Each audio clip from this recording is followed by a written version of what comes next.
सुधा दिव्यै सुधाः ॐ पितृभ्यः सदायिभ्यः सुधा नमः। पितामहेभ्यः सुधाभ्यः सुधा नमः।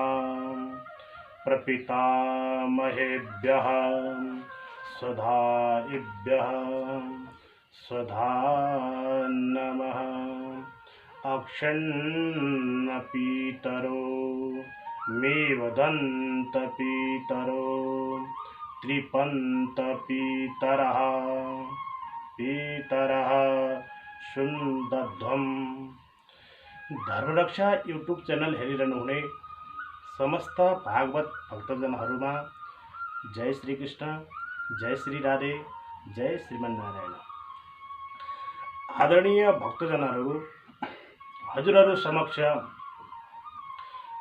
श्राद्ध भनेको के हो, श्राद्ध कसरी गर्नुपर्दछ, त्यसैगरी श्राद्ध गर्ने भएका कर्ताहरूले कस्ता प्रकारका नेम आचरणलाई पालन गर्नुपर्दछ, अनि धर्मशास्त्रमा गएर श्राद्धहरू कति किसिमका रहेका छन्, यसकै बारेमा केही चर्चा गर्नको निमित्त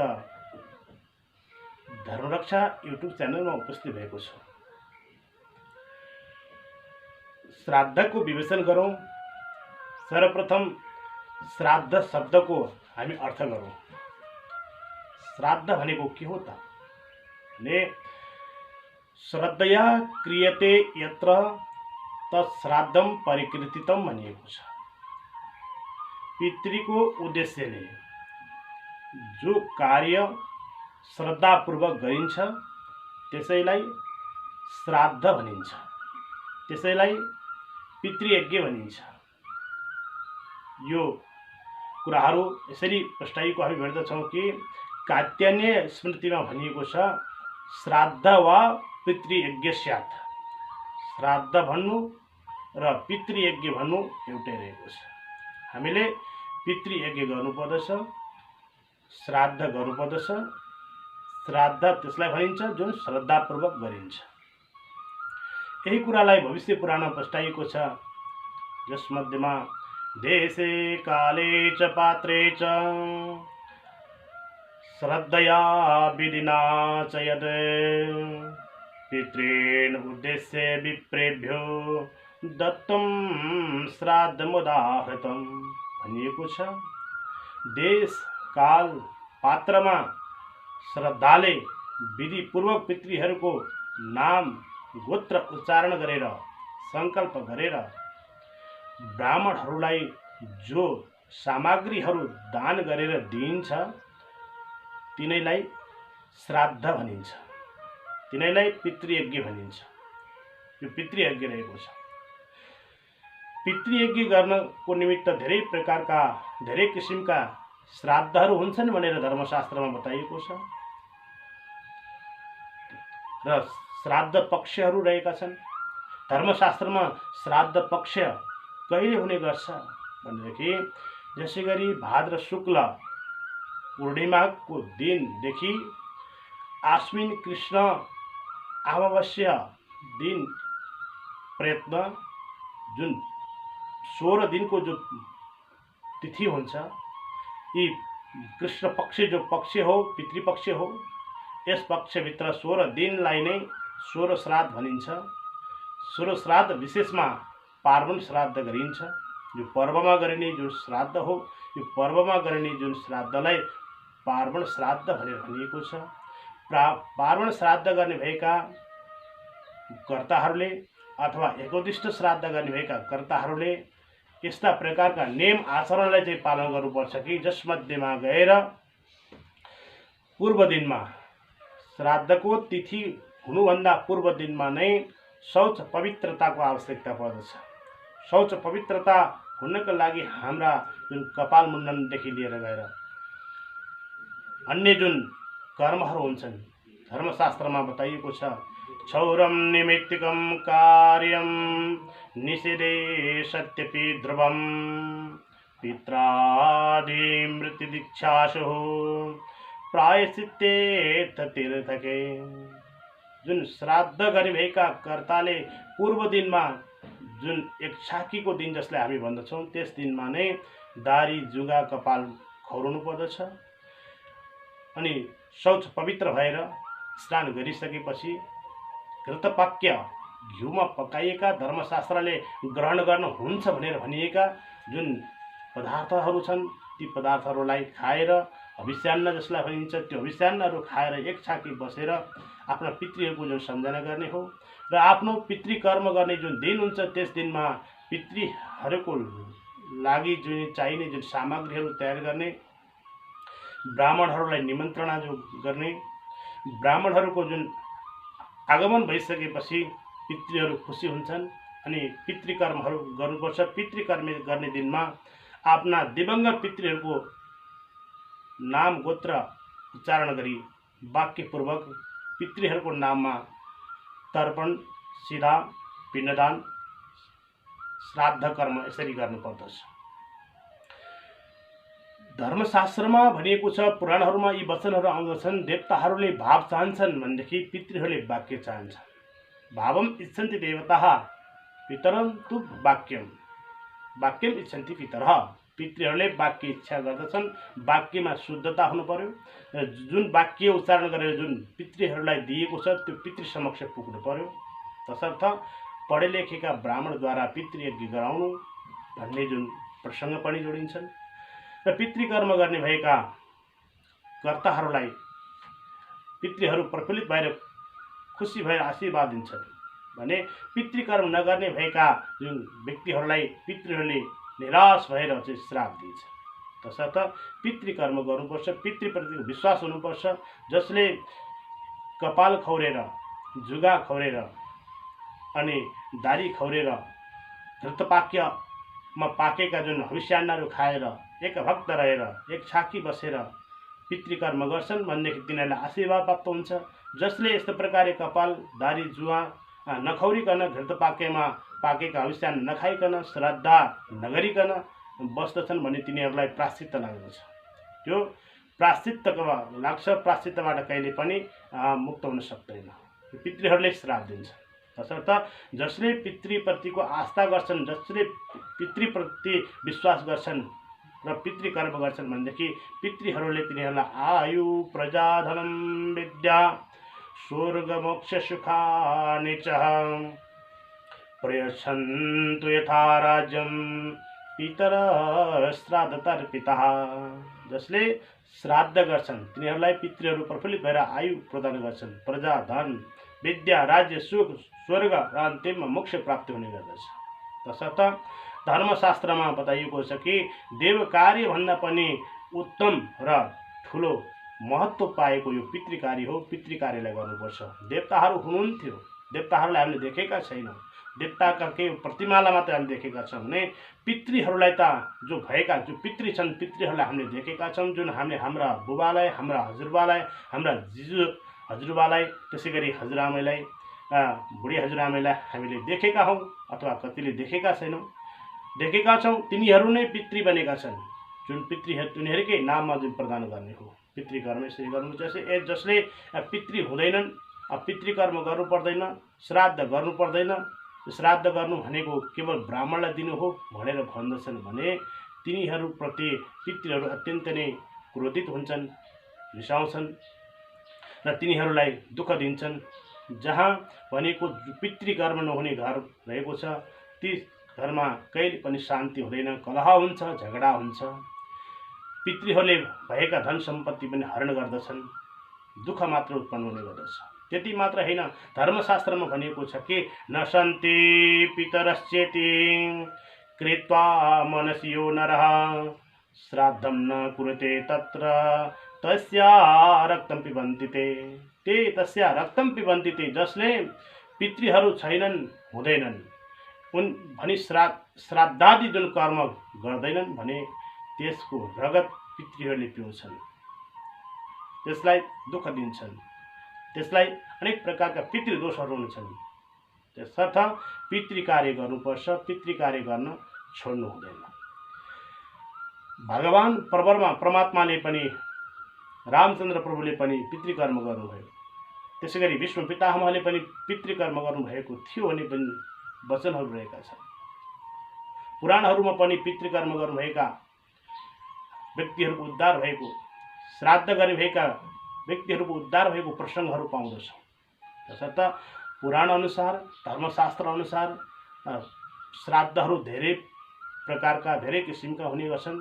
यी सबै हामी वर्णन गर्न सकिँदैनौँ। अब आउनुहोस् भविष्य पुराण अनुसार जुन प्रसङ्गलाई यहाँ जोड्न चाहे, जुन भविष्य पुराणमा 12 किसिमका जुन श्राद्ध हुन्छन् भनेर वर्णन गरिएको छ। त्यो 12 किसिमका श्राद्ध के हो त भने 12 किसिमका श्राद्ध रहेको छ। पहिलो श्राद्ध रहेको छ नित्य श्राद्ध। यो नित्य श्राद्ध दिनदिनै गरिने जुन श्राद्ध हो, दिनदिनै जुन प्रातःकालीन सत्रमा उठेर शौच पवित्र भएर स्नान बन्दान गरिसकेपछि देवताको पूजा अर्चना पश्चात अनि हामी अपश्चापे भएर पितृको नाममा जो तर्पण गर्दछौँ यो नित्य श्राद्ध हो। उनीहरूको नाममा केही दान गर्छौँ, यो नित्य श्राद्ध हो। वार्षिक श्राद्ध र एक उद्दिष्ट श्राद्धलाई नैमित्तिक श्राद्ध भनिएको छ। यो नैमित्तिक श्राद्धभित्र पर्छन् जसमध्येमा जुन तिथिमा आफ्ना पितृहरूलाई वार्षिकको रूपमा मृत तिथि, जुन दिनमा आफ्ना पितृ, आफ्ना माता अथवा पिता, हजुरबा कसको मृत्यु भएको छ त्यही दिनको सम्झना गरेर वर्ष दिनभित्र गरिने जुन श्राद्धलाई एकोद्दिष्ट श्राद्ध अथवा वार्षिक श्राद्ध भनिन्छ। यो श्राद्धलाई नैमित्तिक जुन श्राद्ध भनेर बुझौँ। तेस्रो जुन श्राद्ध रहेको काम्य श्राद्ध हो। काम्य श्राद्ध भनेको त्यस्तो प्रकारको जुन श्राद्ध रहेको छ, आफ्नो इच्छा पूर्ण होस्, मेरो इच्छा सिद्धि होस् भनेर गरिने जुन श्राद्ध छन् त्यसलाई काम्य श्राद्ध भन्दछ। वृद्धिक श्राद्ध, वृद्धि श्राद्ध विवाह व्रतबन्धमा गरिने गरिन्छ, जसमध्येमा आफ्ना पुत्र अथवा पुत्रीको विवाह हुने बेलामा जुन पूर्वाङ्गको दिनमा जुन वृद्धि श्राद्धहरू गरिन्छ जसलाई अभ्युदय श्राद्ध पनि भनिन्छ। यो अभ्युदय श्राद्ध यसलाई हामीले गर्दछौँ। यो गर्ने जुन परम्परा रहेको छ पितृको सम्झना हो, पितृको सम्झना गर्नु रहेको छ जसलाई हामी वृद्धि श्राद्ध भन्दछौँ। अर्को श्राद्ध रहेको छ सपिण्डी श्राद्ध। सपिण्डी श्राद्ध भनेको त्यस्तो प्रकारको श्राद्ध हो, हाम्रा जुन बुबा अथवा हजुरबा त्यसै गरी हजुरआमा कसको मृत्यु भएको छ, मृत्यु भएको 12औं दिनमा गएर आफ्ना पितृहरूको साथमा उनको पिण्डलाई मिलन गराउने श्राद्धलाई नै सपिण्डी श्राद्ध भनिन्छ। यो 12औं दिनमा गरिन्छ। अर्को श्राद्ध हो पार्वण श्राद्ध, जुन पर्वमा गरिने श्राद्ध हो, जसमध्येमा हामी भन्छौँ पर्व 16 श्राद्ध गरिन्छ। यो भाद्र शुक्ल पूर्णिमादेखि आश्विन कृष्ण अमावस्या औँसीको दिनसम्म 16 दिनसम्म गरिने जुन श्राद्ध छ यसलाई 16 श्राद्ध भनिन्छ। यो नै पर्व श्राद्ध हो जसलाई पार्वण श्राद्ध भनिन्छ। पार्वण श्राद्ध हामी गर्दछौँ। अर्को श्राद्ध रहेको छ गोष्ठी श्राद्ध, जुन श्राद्धलाई लिएर गएर हामीले गोठमा गर्छौँ, यो गोष्ठी श्राद्ध हो। शुद्धि श्राद्ध रहेको छ पितृको तृप्ति हेतु विद्वानहरूको सुख प्राप्ति र शुद्धिका निमित्त गरिने जुन ब्राह्मण भोजन हो। ब्राह्मणहरूलाई बोलाएर घरमा व्यञ्जनहरू भोजन गराउनु, मिष्ठान्नहरू खुवाउनु, दक्षिणा दिनु, यो कर्म नै शुद्धि श्राद्ध रहेको छ। शुद्धिको निमित्त गरिने श्राद्धलाई शुद्धि श्राद्ध भनेको छ। शुद्धि श्राद्ध पश्चात अर्को श्राद्ध रहेको छ कर्माङ्ग श्राद्ध, जसलाई कर्माङ्ग श्राद्ध भनेर यसरी बुझौँ। सीमन्तोन्नयन र पुंसवन आदि गरेका जुन संस्कारमा यिनीहरूलाई निमित्त मानेर गरिने जुन श्राद्धलाई हामी यो कर्माङ्ग श्राद्ध भन्दछौँ। भने दैविक श्राद्ध रहेको छ, जुन देवताहरूलाई प्रफुल्लित तुल्याउन, खुसी तुल्याउनको निमित्त गरिने जुन श्राद्धलाई दैविक श्राद्ध भनिन्छ, यो दैविक श्राद्ध हो।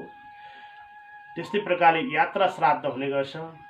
यात्रा श्राद्ध भनेको हामी प्रदेशमा गएका छौँ, देश देशान्तरमा पुगेका छौँ, आफ्ना पितृको जुन सम्झना गरेर देश देशान्तरका बिचमा गरिने जुन घृतहरूद्वारा गरिने श्राद्धलाई हामी यात्रा श्राद्ध भन्दछौँ। त्यसै गरी पुष्टि श्राद्ध हुने गर्छ। पुष्टि श्राद्ध भनेको हो आफ्नो शरीर स्वस्थ होस्, शरीर स्वस्थ होस् भनेर गरिने जुन श्राद्धलाई पुष्टि श्राद्ध भनिएको छ। भक्तवृन्द, अब यी 12वटा जुन श्राद्धको विवेचन धर्मशास्त्र अथवा भविष्य पुराणमा यसरी वर्णन भएको हामी भेट्छौँ भनेदेखि यिनै प्रसङ्गलाई लिएर गएर यमस्मृतिमा वर्णन गरिएको छ कि 5 प्रकारका जुन श्राद्धको बारेमा वर्णन भएको रहेको छ, जसमा 5 प्रकारको श्राद्ध त्यो हो नित्य श्राद्ध, नैमित्तिक श्राद्ध, काम्य श्राद्ध, वृद्धि श्राद्ध र पार्वण श्राद्ध गरेर 5 प्रकारको जुन श्राद्धको महिमा विवेचन गरिएको छ।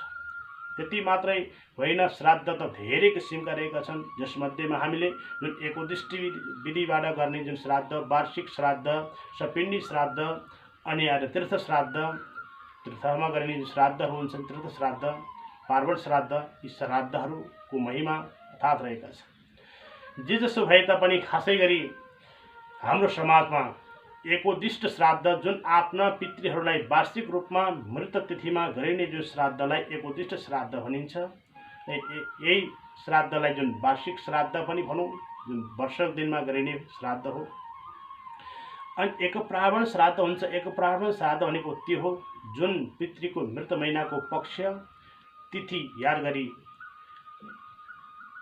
गरेर सालमा एक पटक पर्वमा गरिने जुन श्राद्ध अथवा जुन कृष्ण पक्ष आश्विन महिनाको कृष्ण पक्षमा मृत भएका पितृपक्षमा मृत भएका व्यक्तिको नाममा गरिने जुन श्राद्धलाई एक प्रावण श्राद्ध भनिन्छ। जसको अमावस्यामा मृत्यु भएका छ तिनीहरूको पनि एक प्रावण जुन श्राद्धहरू गरिन्छ भने पार्वण श्राद्ध त्यसलाई भनिन्छ जुन पर्वमा गरिन्छ।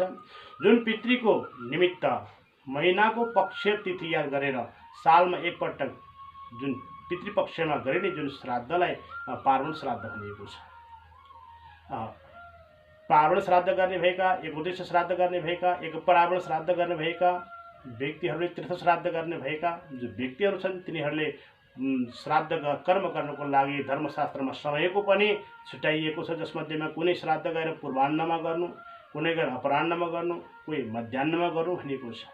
पूर्वाह्नमा दैविक श्राद्ध हुने गर्छ भने अपराह्नमा पार्वण श्राद्धको लागि समय राखिएको छ। अनि एकोदिष्ट श्राद्धको लागि मध्याह्नको समय छुट्याएको छ। तर हेर्नुहोस्, हामीलाई जुन समयहरू पाबन्दी हुने गर्छन्, समयहरू मिल्न सक्दैन। धेरै जजमान भएका पुरोहितले सबै ठाउँमा जो श्राद्ध गराउनुपर्छ सबैको लागि त्यही समयमा गर्छु भनेर यो सम्भव पनि नहोला। तसर्थ हामी पनि जुन कुनै न कुनै कार्यमा, कुनै न कुनै व्यवसायमा आबद्ध भएका छौँ, हाम्रै कार्यको लागि पनि हामीले त्यो समयलाई तयार गर्न सक्दैनौँ, त्यसै समयमा गर्न सक्दैनौँ। जे होस्, पितृहरूको जुन सम्झना गर्नुपर्छ, तिथि लाग्नुपर्छ, तिथि लागिसकेपछि यो कर्महरू गर्न सकिन्छ। पर्वमा गरिने जुन कर्म हो, पर्वमा गरिने जो पितृयज्ञ हो, पर्वमा गरिने जो श्राद्ध हो, यसैलाई नै पार्वण श्राद्ध भनिएको छ।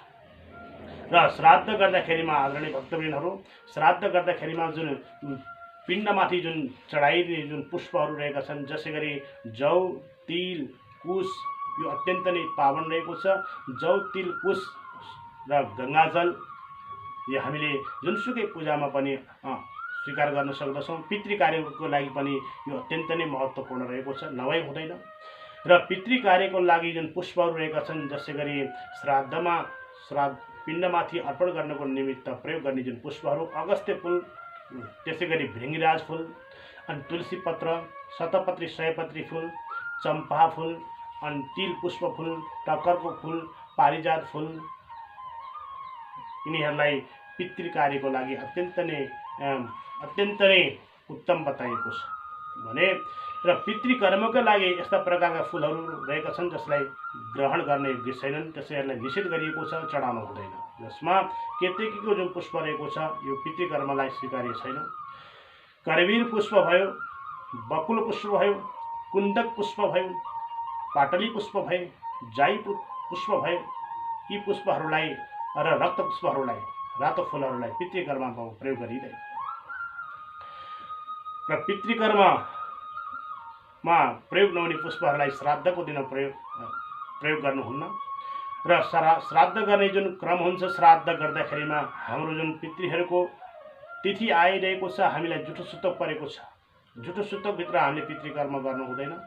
जुठो सुतक परेको छ भनेदेखि यदि हाम्रो जुन पितृको नाममा हामीले जुन जुठो सुतक बारिसकेर कृष्ण पक्षको जुन एकादशीको दिनमा श्राद्ध गर्न सक्छौँ।